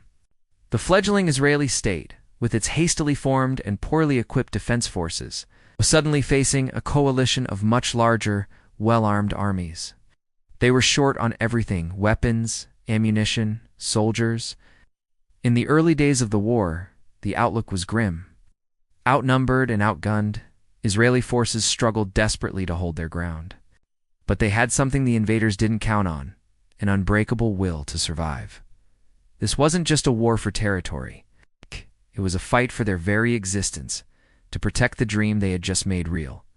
Fueled by this fierce determination, they fought with incredible resilience and ingenuity. Slowly, against all odds, the tide began to turn. They started winning key battles, securing crucial territories piece by piece. The front lines stabilized, stretching from the Lebanese border in the north, through the heart of the land, and down into the vast Negev desert. The newborn nation was holding on. Thanks for watching, and be sure to subscribe for more incredible stories from history. The Israeli forces, however, managed to reclaim key cities such as Haifa, Jaffa, and Jerusalem. But the victory wasn't complete. Jerusalem had to be divided into 2 parts, one under Israeli control and the other under Jordanian control. The year was 1949, and Israel defended its independence. The Arabs got much less than the UN partition plan intended for them. But the Israeli side paid a costly price for this victory. Still recovering from the Holocaust, this war added new scars to these tormented people. But the Arabs also had to recover. They lost everything. It was also their homeland, and their options were to become a minority under foreign rule or leave. And some were forced to leave. More than 700,000 Palestinian Arabs were displaced from their homes during the conflict, many of whom became refugees in neighboring Arab countries. The crisis was far from over. It was just a round one. At that moment, Israeli people finally had time to breathe again and recover from their wounds. But what was next? And how much time until the Arab nations once again form an alliance against Israel? And what if, like every time, Jews destroy their own nation from the inside in internal conflicts? The Palestine area was still very restless and always on the edge of conflict and international. Diplomacy would become closely involved in Middle Eastern politics. Against all odds and through intense military conflict, Israel not only survived the 1948 Arab-Israeli War, but expanded its territory beyond what had been granted by the United Nations. Despite this military success, the future remained uncertain. Israel was surrounded by hostile neighbors, all refusing to accept the legitimacy of a sovereign Jewish state. The territorial gains Israel made during the war, while unplanned, created new complications. Ironically, some Palestinian Arabs who had initially rejected the UN partition plan were now willing to accept it. But Israel had changed its stance. Victorious on the battlefield, Israeli leaders saw little reason to accept anything less than the territory they had secured. Now Israel faced enormous challenges. The new state of Israel was finally permanent, but its very survival was on the line. It faced closed borders, trade isolation, and constant threats. But one challenge overshadowed all others, absorbing a massive wave of Jewish immigrants. After the horrors of the Holocaust, Jews from all over Europe and the Middle East poured into the new state, desperate for safety and a new beginning. These newcomers arrived from dozens of different cultures, many with no knowledge of Hebrew, making integration a monumental task. But there was no other choice. The Israeli government had to act decisively to forge a unified nation. The process was often difficult, but the constant external threats ironically helped create a powerful sense of solidarity. Then, in 1956, one of those threats exploded into war. Egyptian President Gamal Abdel Nasser, a passionate Arab nationalist and fierce opponent of Israel, nationalized the Suez Canal. This move was a direct challenge to Britain and France, who relied on the canal for trade. At the same time, Egypt blocked the Straits of Tiran, choking off a vital Israeli shipping route. In response, Israel secretly joined forces with Britain and France to invade Egypt. Israel launched Operation Kadesh, and its forces swiftly advanced across the Sinai Peninsula. The initial military victory was stunning. However, the international backlash was immediate and severe. In a rare Cold War moment, both the United States and the Soviet Union condemned the invasion and demanded a ceasefire. Under immense pressure, the three nations had no choice but to withdraw. While the blockade was lifted, Nasser emerged as a symbol of Arab resistance. Israel won militarily, but it paid a diplomatic price. Many began viewing it as a belligerent state seeking expansion. As the 1960s began, Israel turned to secrecy and intelligence. One man embodied this new strategy.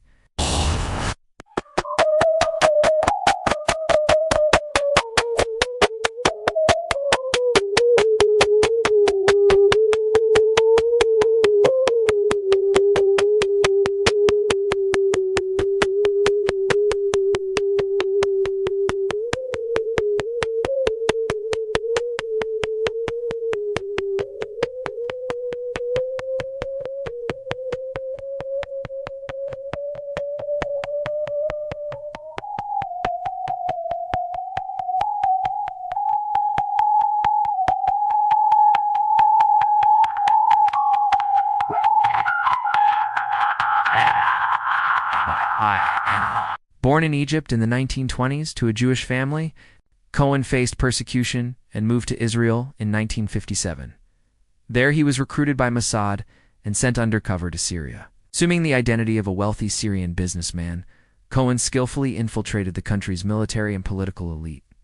Cohen gained access to top-secret information, even touring military positions in the Golan Heights.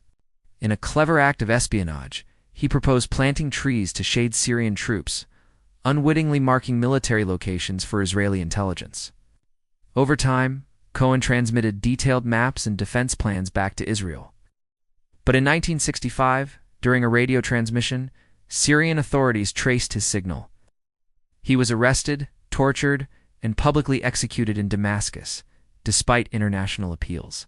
To this day, Syria has refused to return his body. While Israel conducted covert operations, Arab hostility remained overt. Border clashes between Israel and Syria intensified. Meanwhile, Nasser sought to reassert his leadership in the Arab world by once again blocking the Straits of Tiran. Cutting Israel off from the Red Sea, war seemed inevitable. Egypt, Syria, and Jordan massed troops on Israel's borders. On June 5, 1967, Israel launched a preemptive strike. The result was stunning. In just 6 days, Israel defeated the combined Arab forces, capturing vast territories: the Sinai Peninsula, Gaza Strip, West Bank, and Golan Heights. In Golan, Israeli forces had an edge. Thanks to Cohen, they knew Syrian soldiers were stationed under trees. The 6-day war radically altered the regional balance. Israel's survival was no longer in question. Arab leaders now faced the difficult truth of a permanent Jewish state in their midst. Despite securing its existence, Israel was now burdened with new dilemmas. The Palestinian issue remained unresolved, and Arab states yearned for revenge. That opportunity came 6 years later. In the meantime, Israel's newly expanded borders became points of tension, and the Arab world planned a coordinated strike.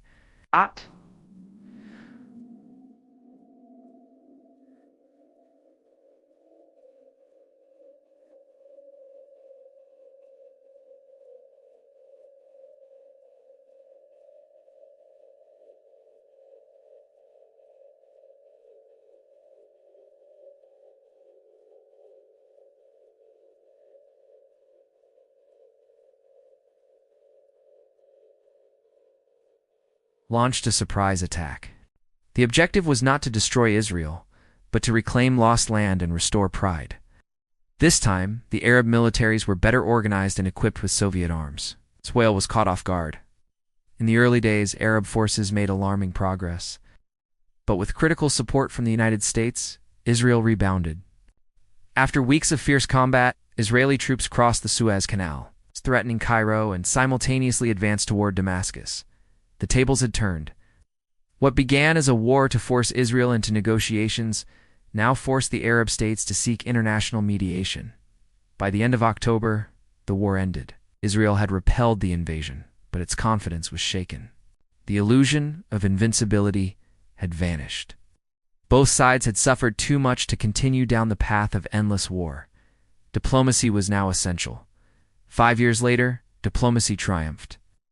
In 1978, under the mediation of U.S. President Jimmy Carter, Egyptian President Anwar Sadat, and Israeli Prime Minister Menachem signed the historic Camp David Accords. After 13 days of tense negotiations, Egypt became the first Arab nation to recognize Israel. In exchange, Israel withdrew from the Sinai Peninsula. It was a landmark moment. Have you ever wondered about the roots of the Israeli-Palestinian conflict? It's a story with deep historical, religious, and political layers stretching back centuries. Let's try to understand its modern origins. In the late 19th century, a movement called Zionism emerged among European Jews. Its goal was to establish a Jewish national homeland in their ancestral land, then part of the Ottoman Empire and known as Palestine. At the time, the region was inhabited by a majority Arab population, with Jewish and Christian minorities.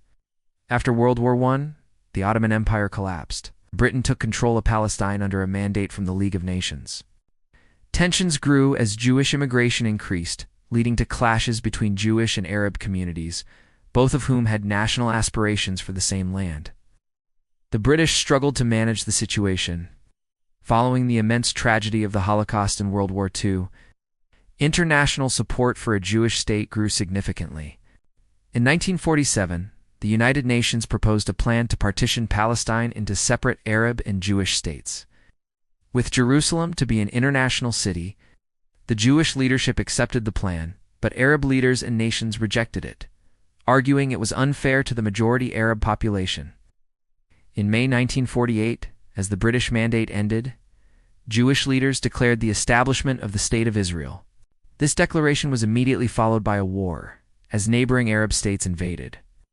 This conflict, known as the 1948 Arab-Israeli War, or the War of Independence by Israelis, and as the Nakba, or catastrophe, by Palestinians, had profound consequences. Israel won the war and expanded its territory beyond the UN partition plan's borders. For Palestinians, the war resulted in the displacement of over 700,000 people, who became refugees in neighboring countries and within the remaining territories of what was Palestine, West Bank, and the Gaza Strip. The decades that followed saw several more wars, including the 1967 Six-Day War, where Israel captured the West Bank, Gaza Strip, East Jerusalem, the Sinai Peninsula, and the Golan Heights. This occupation marked a new phase in the conflict, bringing millions of Palestinians under Israeli military rule. Since then, there have been numerous attempts at peace, like the Oslo Accords in the 1990s, which created the Palestinian Authority and were meant to lead to a two-state solution. However, these efforts have stalled amid continued violence, settlement expansion in the West Bank, and deep-seated political divisions on both sides. Today, key issues remain unresolved: the status of Jerusalem, the final borders, Israeli settlements, and the right of return for Palestinian refugees. The conflict continues to shape the lives of millions, a complex and painful reality with no easy answers. Understanding this history is just the first step. It's a story of two peoples with deep connections to one land, each with their own narrative of justice and suffering. If you found this helpful, please like and subscribe for more explanations of complex world events. Orphaned as a young boy, he didn't have an easy early life. During the greatest conflicts in 1948, Arafat was a student in Cairo studying civil engineering, where he firsthand witnessed the growing hatred towards Jews. It was then that he became politically active, organizing protests and fighting for the Palestinian cause. He also turned to military tactics, and in 1959, he became one of the founders of Fatah, aiming to wage guerrilla war and free Palestine. Fatah was different. It was independent and didn't rely on Arab nations' money, so it didn't need to obey them. They wanted Palestinians to fight for Palestine. Arafat became highly influential and instantly recognizable, always wearing a kai draped around his head. People either saw him as the symbol of Palestinian resistance and suffering, or as a dangerous terrorist unwilling to negotiate. He wasn't afraid to organize attacks on Israel, which brought attention to the Palestinian cause internationally. He gained both followers and enemies. Those closest to him described him as warm and inspiring. He was the face of the movement, or at least the one they wanted to show the world. Their suffering drew the attention of the UN, especially after the Six-Day War when more problems arose, particularly in refugee camps, now under Israeli control. There, the Israeli government began building new settlements for Jewish settlers. The UN issued Resolution 242, clearly siding with the Palestinians and urging Israel to withdraw from newly occupied territories. The PLO didn't give up and continued its guerrilla war from Jordan, but problems arose when the PLO started acting independently. Tensions with Jordan escalated and eventually led to military incidents involving the Syrian army, while Israel remained a constant threat. After the events of Black September, which could be described as a Jordanian civil war, Arafat and his forces were forced out of Jordan and relocated to Lebanon. Now, Israel's new enemy, number one. After the Camp David Accords, Palestinians felt betrayed and responded with continued violent actions. Some called terrorism, others liberation. This led to the Israeli-Lebanese War of 1982. Israel devastated Lebanon's economy and massacres occurred on all sides. This war also involved the PLO, whom Israel blamed for the conflict. Meanwhile, Lebanese militias fought for power, and the Syrian army again tried to intervene. Ultimately, Israel demonstrated its military power and occupied South Lebanon for 15 years, securing its borders but giving rise to a new enemy, Hezbollah. As the 1980s progressed, so did the tensions.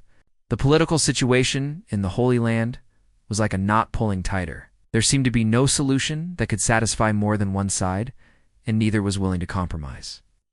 Then everything changed in 1987. On December 9th, a truck driven by a Jew collided with a vehicle in the Jobli refugee camp, killing 4 Palestinians. Just days earlier, an Israeli had been killed by a Palestinian. Many viewed the incident as revenge. Combined with poor living conditions and police treatment, this event was the final spark. Palestinians began revolting, showing civil disobedience, spraying graffiti, chanting, barricading roads, and throwing Molotov cocktails at Israeli forces. Settlements and towns became targets. The intifada had begun. Although Israel had superior military technology, Palestinians showed remarkable resistance, sometimes throwing stones at tanks. The first intifada wasn't as bloody as earlier clashes, but brought persistent fear on both sides. Israelis feared hidden bombs. Palestinians couldn't know if they'd be treated as civilians or combatants. More than 2,000 people lost their lives, but there were countless other victims. Teenagers and children were regularly beaten with clubs, and eventually the UN had to intervene. The conference in Madrid in 1991 is considered the first attempt since 1948 to reconcile some of the differences between these two nations. This conference once again united the United States and the Soviet Union in a common cause: stopping the conflict in the Holy Land. During these 2 days, the Israelis negotiated with Palestinian, Jordanian, Lebanese, and Syrian diplomats. All sides were satisfied as some big loans were promised to help heal the economy. and a few new countries recognized Israel, including Qatar, Oman, and Tunisia, all Arab nations. On the other hand, the Palestinians were happy to hear that they were recognized as a people who had been oppressed and that their matter needed to be resolved. Although the Madrid Conference didn't end the conflict, it was the beginning of peace talks that would culminate in 1993 in the very north of Europe. The Israeli side also had a towering figure to match Arafat. Born in 1922, Yitzhak Rabin was a Jerusalem native, born in a settler's family. From early childhood, he adopted the vision of a free Israel state. He was part of the war in 1948, where he became known as a capable leader, pragmatic and calm. By 1967, he became Chief of Staff of the Israel Defense Forces and one of the main heroes of the victory in the Six-Day War. Still, he wasn't satisfied with the direction Israel was going, establishing rule by brute force. That's why Rabin entered politics and even became Israel's first native-born prime minister in 1974. It was during his second term that he paved his way into the history books with his peaceful intentions. From the Madrid Conference, the secret negotiations continued, mostly in Oslo. Curiously, even though these treaties are named after the Norwegian capital, they were signed elsewhere, mainly in Washington and Taba in Egypt. Norway was the mediator in the process. And although the Oslo Accords of 1993 didn't actually resolve the conflict, they were the beginning of the process of reconciliation, a process that was never completed. Some of the main outcomes were that Israel for the first time officially recognized the PLO and Arafat as the ones who represent the Palestinian people. The Palestinian Authority was also established, and the Palestinians got some autonomy in specific areas while others remained disputed. The handshake between Rabin and Yasser Arafat became a powerful symbol of hope and courage, and brought them the Nobel Prize for Peace. But many didn't see it that way. Many Palestinians felt betrayed by their leadership and continued with terrorist actions and planting bombs. Others were happy because they were allowed to return to their homes. In Israel, the treaty also had mixed reception. Many felt that Rabin gave away territories that were conquered by Israeli blood. One group even organized and carried out the assassination of Rabin, who left the stage of life in 1995, like Rabin's life. After the Accords, the peace was short-lived. But before his death, Rabin made one more step toward peace. This one was with King Hussein of Jordan. These two leaders signed an agreement formally ending a 46-year state of war between the two nations. Like the one with the Palestinians, this treaty remained firm. But with Palestine, the most important questions weren't resolved. Uncertainty continued, and soon enough, the second Intifada began. Unlike the first one, this uprising, which broke out in September 2000, was much bloodier on both sides. Ariel Sharon, the leader of the opposition in Israel, decided to visit the Al-Aqsa Mosque. Sharon, a former military commander during the wars, was known for his firm and often violent approach to the crisis. Although the visit itself was peaceful, it was seen as a provocation, and riots began almost immediately. Protests turned into conflict, and the massive uprising lasted for 5 years. Sharon became prime minister the following March and led the Israeli side. Palestinian militants began using suicide bombings and armed attacks against Israeli civilians. On the other hand, Israel started assassinating notable Palestinian figures in occupied key areas, often violently. The West Bank was the main place of violence. There, Israel had a military objective: destroy Palestinian military structures and disarm people, fertile soil for atrocities. They created the West Bank barrier, which made the Palestinians feel even worse. As the years passed, nothing changed. The expansion of Israeli settlements in the West Bank continued, and Palestinian factions were divided over how best to achieve their goals.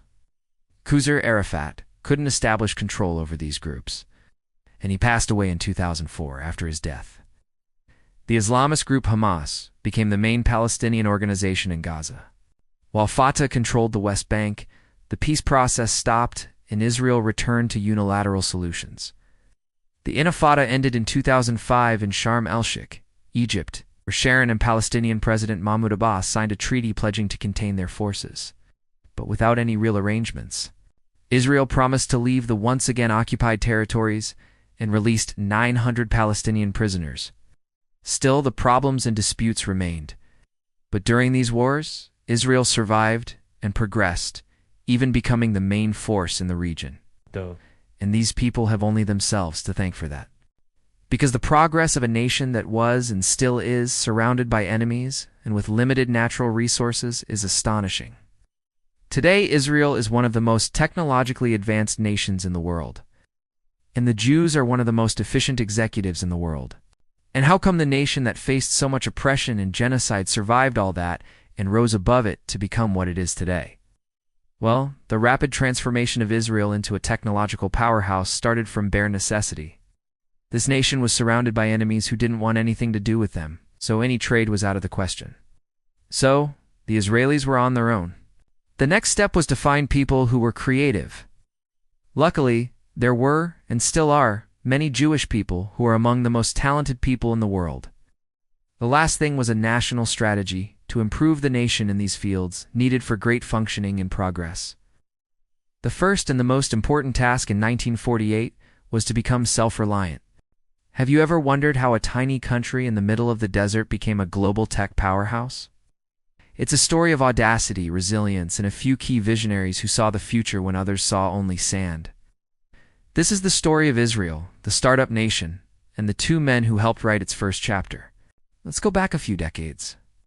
Israel was a young, struggling nation facing immense challenges. Survival was the top priority. But one man, Shimon Peres, had a vision that went far beyond just surviving. He believed that Israel's greatest natural resource wasn't oil or minerals, but the minds of its people. As a leader, Peres championed technology and education, pushing the country to invest in science and R&D, even when resources were scarce. He understood that to secure the future, Israel had to create it.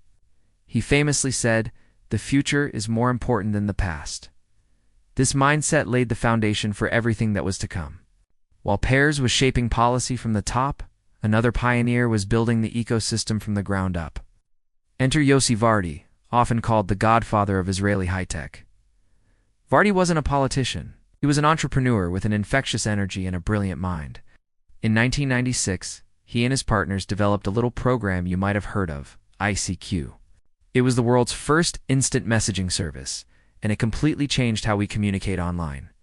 AOL bought it for over $400 million, a massive sum at the time. This wasn't just a business success. It was a psychological breakthrough for the entire nation. The ICQ sale sent a powerful message. We can do this. We can build world-class technology right here and sell it to the biggest companies on the planet. It was the spark that lit the fire of the Israeli startup scene. Vardi didn't just stop there. Instead of retiring to a beach, he became a serial investor and mentor, pouring his money, time, and wisdom into the next generation of entrepreneurs. He became a central figure, connecting people, ideas, and capital. His philosophy was simple: support talented people, encourage them to take risks, and build a community where everyone helps each other succeed. He fostered a culture of chutzpah, a Hebrew word that means audacity and boldness. It's the courage to challenge the status quo, to ask why not, and to pursue crazy ideas that just might change the world. So what's the secret sauce? It's a powerful combination. You have the government-level vision of leaders like Shimon Peres, who created the strategic framework and invested in the core infrastructure of education and defense technology. Many of Israel's most successful tech companies have roots in elite military intelligence units, where young soldiers get world-class training in cybersecurity and data analysis. Then you have the grassroots energy of entrepreneurs like Yossi Vardi, who proved it was possible and then dedicated their lives to helping others follow in their footsteps. This created a unique ecosystem where military experience, academic excellence, and a risk-taking startup culture all came together. From ICQ's simple, notification to today's innovations in cybersecurity, artificial intelligence, and medical tech. The legacy of Peres and Vardi is everywhere. They didn't just build companies. They built a culture of innovation that continues to thrive against all odds. Their story is a powerful reminder that with a clear vision, relentless determination, and a supportive community, even the smallest nation can make a giant impact on the world. It's a lesson in turning scarcity into an advantage and believing in the power of human ingenuity. Thanks for watching. If you found this story as inspiring as I do, hit that like button and subscribe for more deep dives into the people and ideas that shape our world. See you next time. This cultural diversity and mixture of ideas plays an equally significant role in the nation's character as technology.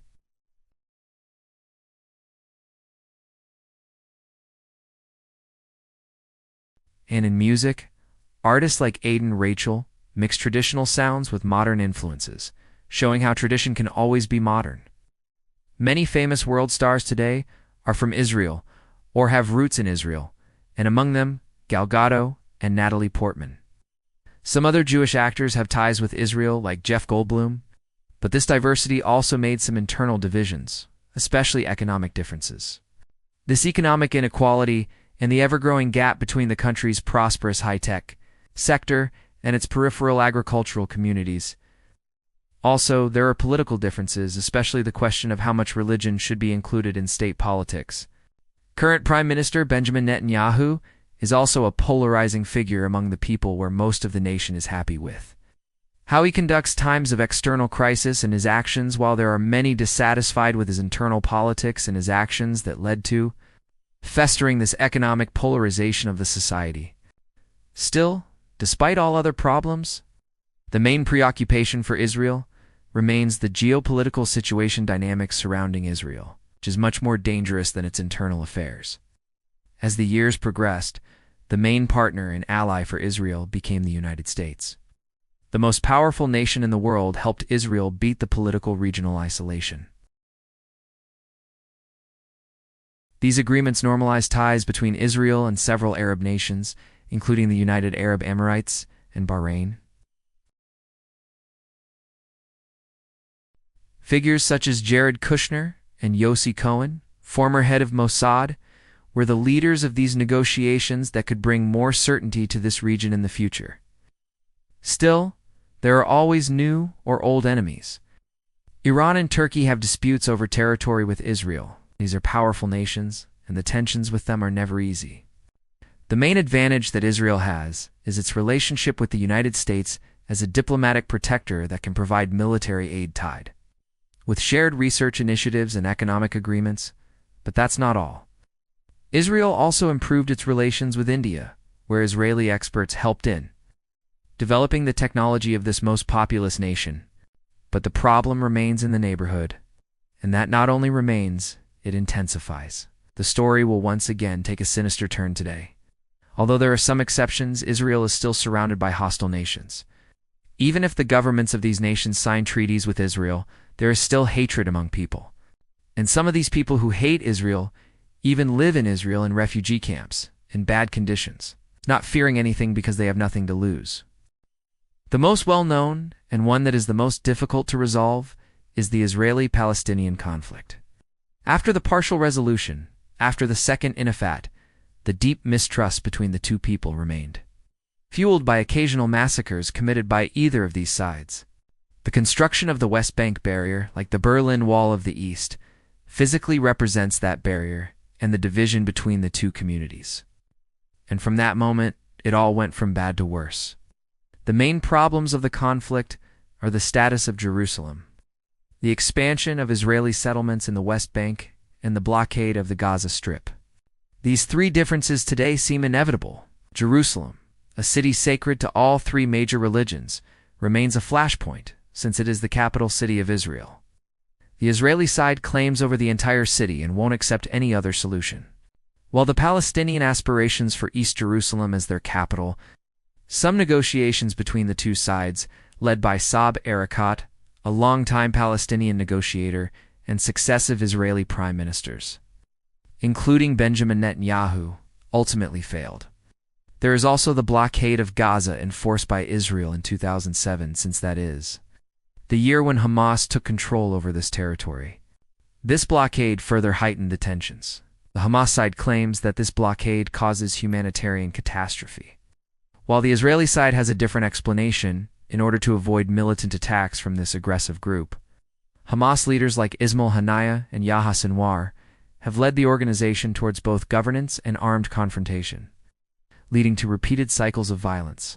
Israel's military operations, such as the 2014 Gaza War, highlight its strategy of preemptive strikes and robust defense, exemplified by the Iron Dome missile defense system. And the last terrorist attack on Israeli civilians at the music festival started a new war that is still in progress, and this time bloodier than ever. Historians have yet to give their opinion on this moment in time, but this is far from the only problem in the close proximity. In the last few decades, Israel's main rival in the region became the Islamic Republic of Iran, and the tensions just rise. Iran is very different from the other Arab nations, and Israel's alliance with the U.S. even more fuels the hatred. Iran's ideological opposition to Israel's existence and its support for groups like Hezbollah and Hamas have created even more hostilities. Iran's nuclear program is an existential threat to Israel and the #1 subject of every Israeli security concern. Covert operations, including cyber attacks and targeted strikes on Iranian facilities, show Israel's approach to preventing Iran from acquiring nuclear capabilities.